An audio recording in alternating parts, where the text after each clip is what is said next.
নমস্কার।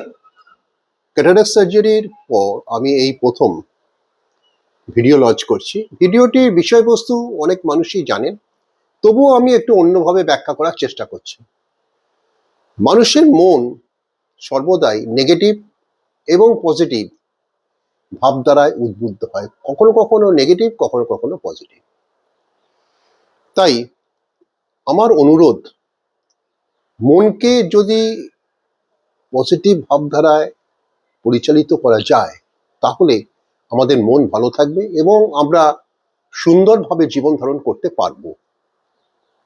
একদিন, সপ্তাহে একদিন শ্মশানে, কবরস্থানে, একদিন মন্দিরে মসজিদে যাওয়া, একদিন গঙ্গার ধারে বসা, এর ফলে মানুষের মনের অনেক পরিবর্তন ঘটবে। তাই এই সমস্ত ধারাগুলি যদি মানুষ অবলম্বন করে, তাহলে পজিটিভ ভাবধারা আসবে। তা না হলে প্রতি সেকেন্ডের ফ্র্যাকশনে মানুষের মনের মধ্যে অনেক কিছু নোংরা আবর্জনার একটা আবর্জনার স্তর থেকে যাবে। কি?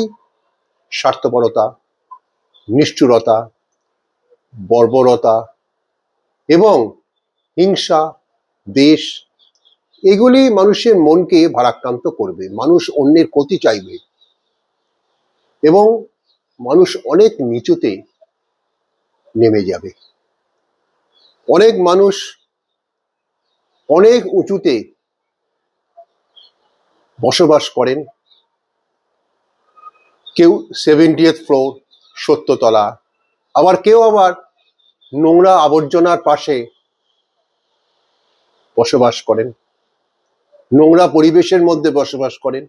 কিন্তু প্রতিটি মানুষকে ওই একটা দিন, একটা ক্ষণে মানুষ নিক্ষেপিত হবে কোথায়? শ্মশানে বা কবরস্থানে বা অন্য কোনো জায়গায় যেখানে মানুষের দেহদাহ করা হয়। সেদিন সব শেষ হয়ে যাবে, তবুও মানুষের অহংকার থেকে যাচ্ছে, হিংসা থেকে যাচ্ছে, স্বার্থপরতা থেকে যাচ্ছে, নিষ্ঠুরতা থেকে যাচ্ছে, বর্বরতা থেকে যাচ্ছে, ক্রোধ থেকে যাচ্ছে।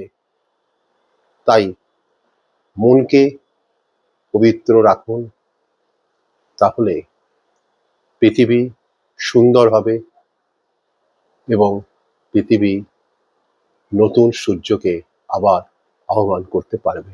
নমস্কার।